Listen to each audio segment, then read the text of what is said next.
جونجلي، أعالي النيل ووراب. من خلال التعاون مع آي راديو يمكنك التواصل مع المجتمعات المتنوعة والجماهير المستهدفة في المناطق ديل. مشاركة المجتمع. الشراكة مع آي راديو بتعني التعامل مع مجتمعات على مستوى الشعبي. رسالتك حتوصل للمستمعين في مواقع مختلف، مما يعزز التفاعلات الهاتفة ويزيد الوعي بعلامة تجارية. التغطية الشاملة مع محطات في مواقع استراتيجية زي الرنج، ملكال وباليت. بتوفر آي راديو تغطية شاملة بتصل إلى كل من المراكز الحضرية والمناطق الريفية. بتضمن شراكتك مع آي راديو. Live from Juba, on air and online. This is I Radio News. Hello, good morning. This is I Radio News. First, here are the headlines. The South Sudan Opposition Alliance has fractured, with a group of opposition leaders breaking away to form a new factions and electing Agriculture Minister Hussein Abdelbagi Akile as its new chairperson. An expert in contract law has stated that the executive branch is constitutionally obligated to implement the recent presidential order, which remains legally binding unless overturned or suspended by a competent court, specifically the Supreme Court. And the judiciary of South Sudan has officially established the first permanent court in Ruweng administrative area, marking a major step forward in strengthening the rule of law and access to justice in the region. These stories and more coming to you in this news bulletin with me, Darlington Moses. And now the news in detail. The South Sudan Opposition Alliance has fractured, with a group of opposition leaders breaking away to form a new factions and electing Agriculture Minister Hussein Abdelbagi Akile as its new chairperson. The split, which effectively divides the SOA, formerly the second largest opposition coalition signatory to the 2018 peace agreement, was finalized at a Leadership Council meeting held in Juba on September 30th. In a statement seen by iRadio, the new alliance declared its commitment to comply with its charter and regulations fully. The meeting saw the participations of key party leaders, including Hussein Abdelbagi Akile of the South Sudan Patriotic Movement, Clement Juma of the breakaway factions of the National Movement for Change, Federal Democratic Party faction led by Chankwot Bishop Breath, and chairpersons of the National Salvation Front, Dr. Gesem Barnaba, among others. Following lengthy deliberations, the group decided to restructure its leadership. Hussein Abdelbagi Akile, who currently serves as the Minister of Agriculture and Food Security and is the chairperson of the South Sudan Patriotic Movement, was named the chairperson of the splinter group. Janko Bishop Reth, chairperson of the breakaway factions of the Federal Democratic Party, was appointed as the group's Secretary General. The breakaway group maintains that the move is intended to end polarizations within the alliance and strengthen unity among parties, and also they aim toward working together to implement the 2018 peace agreement. They have called on all party signatories to the agreement, including the SPLM, SPLM-IO, other political parties, and the former detainees, to engage and communicate with the newly elected leadership team. The three prominent leaders of the original SAWA faction's Vice President Josephine Lagu, who chairs the service cluster, Dr. Lama Cole, chairpersons of the National Democratic Movement and Minister of Transport, and Changshun Liu Chang, leaders of the Federal Democratic Party mainstream and former Minister of Higher Education, were notably excluded from the new alliance formation. As of press time, these three key figures and allied parties have yet to issue a formal response or statement regarding the major development and the subsequent elections of Hussein Abdelbagi Akile as the new faction's chairperson. An expert in contract law has stated that the executive branch is constitutionally obligated to implement the recent presidential order, which remains legally binding unless overturned or suspended by a competent court, specifically the Supreme Court. This clarification comes in a wake of actions taken by Israel Construction, the main electricity provider in Juba, which instructed the JETCO Juba Electricity Distribution Company to ignore recent directives from the Ministry of Energy and Dams. These directives were based on a Republican order issued by President Salva Kiir last week. The presidential order calls for the reductions in electricity tariffs for households, businesses, and government offices. It also eliminates the $3 monthly service fee, reduces the connections fee from $320 to $128, and slashes low voltage extension fees from nearly $1,000 to $399. Despite these clear directives, Israel, in a memo dated October 1st, instructed JETCO to continue operating under the existing contract terms and engage in dialogue with the Ministry of Energy and Dam and the South Sudan Electricity Corporation instead.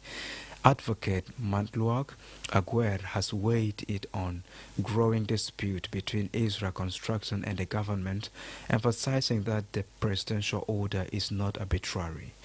Speaking to iRadio on Thursday, he explained that the order was informed by the findings of a presidential committee previously appointed by the president. According to Aguer, this highlights that the decision was based on expert recommendations and aimed at protecting public interest. He stated that under the transitional constitutions of the South Sudan, the president is entrusted with the responsibility to safeguard national interests, and therefore such an order must be respected. He further noted that any rejections of the order through internal company communication carries no legal weight and cannot override a constitutionally grounded presidential directive. Aguer said that if Israel or any other party believes that they have grounds to oppose the order, the only legal and constitutional resource is to challenge it before the Supreme Court. He added that this cannot override a presidential directive that is issued within the scope of constitutional authority. Meanwhile, Emmanuel, Executive Director of the Community Empowerment for Progress Organization (CEPO), also expressed concern over the apparent defiance by Israel. He questions how a private company could openly challenge the authority of the president, adding that it is unlikely the order was made without the technical consideration. Yakani argued that the directive probably underwent thorough review before being issued and was likely motivated by the high cost and electricity in Juba, which he said is crippling small businesses and limiting opportunities for low-income families. South Sudan currently has some of the highest electricity prices in East Africa. The combinations of limited power supply and high operational costs continues to pose a significant burden on consumers across the capital. This is iRadio News, and now before the international scene, the judiciary of the South Sudan has officially established the first permanent court in the Ruweng administrative area to improve access to justice and reinforce the rule of law in the region. Launched on Wednesday, the new court system consists of two levels, the county court and the high court, and is staffed by a newly deployed team of judges. This development brings an end to reliance on mobile courts, which were previously the only means of legal recourse available to residents. The presence of permanent courts in Ruweng is expected to streamline judicial process and provide residents with a consistent and reliable mechanism to resolve disputes. Authorities in the area have emphasized the importance of this step, encouraging citizens to bring forward any legal concerns as the tools to address them through lawful means are now fully in place. This move is widely recognized as a vital step toward strengthening the justice system, enhancing local governance, and promoting peace and accountability in the Ruang administrative area. This is iRadio News, and now to the international news.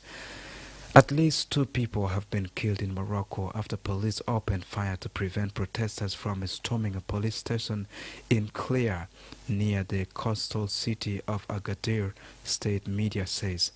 These are the first deaths reported since huge youth-led protests broke out across Morocco on Saturday as anger grew over the government's decision to build football stadiums for the 2030 FIFA World Cup rather than improving public service and tackling the economic crisis. One demonstrator told the BBC Newsday that the hospital in the city, Ougda, on the border with Algeria, was like a jail. The protests have been happening at night, with police saying they were forced to open fire in legitimate self-defense. On Wednesday evening, the attack repelled the attack in Akile, the state-owned news agency reported. And finally, the son of Zimbabwe's former president, Robert Mugabe, has appeared in a Harare court charged with drug possession. Robert Mugabe, Jr., 33, was arrested on Wednesday morning on a dove by wrong way down on Way Street. According to court documents, police searched a black sling bag he was wearing at time and allegedly found 2 small sackets of cannabis. Following the incident, police said in a statement that 5 people in the syndicate linked to him were also arrested. This is iRadio News, and now to end this bulletin, let's have the recaps on the top stories once again.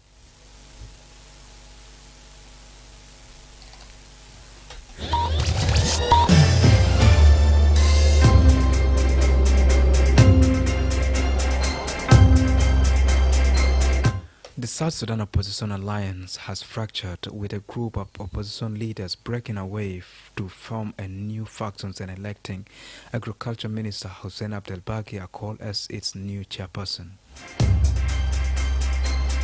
An expert in contract law has stated that the executive branch is constitutionally obligated to implement the recent presidential order, which remains legally binding unless overturned or suspended by a competent court, specifically the Supreme Court. And the judiciary of South Sudan has officially established the first permanent court in Ruang administrative area, marking a major step forward in strengthening the rule of law and access to justice in the region.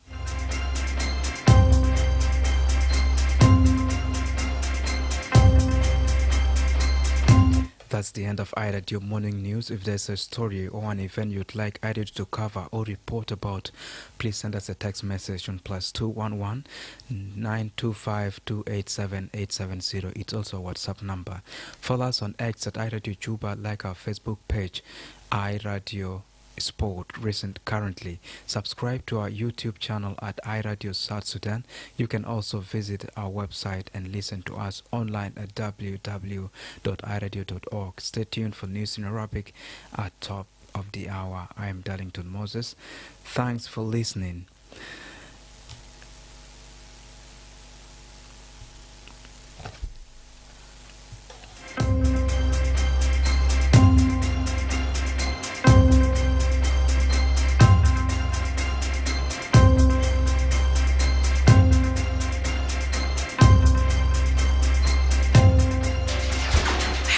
تفتش على راديو مثالي؟ آي راديو هو جوابك.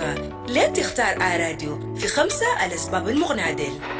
الثقة والوصول. بيعتبر آي راديو المحطة الإذاعية الأكثر ثقة وشعبية في جنوب السودان، مدعومة بالاستطلاعات الأخيرة مع قاعدة مستمعين مخلصين. حتصل رسالتك إلى جمهور واسع بشكل فعال. شبكة واسعة النطاق. آي راديو ليست مجرد محطة إذاعية، إنها شبكة من المحطات المترابطة. لم تكن شريك مع آي راديو. سنقوم ببث برنامجك عبر مواقع متعددة مثل واو، أويل، كواجوك، يامبيو، بور، رن، ملكال وباليا.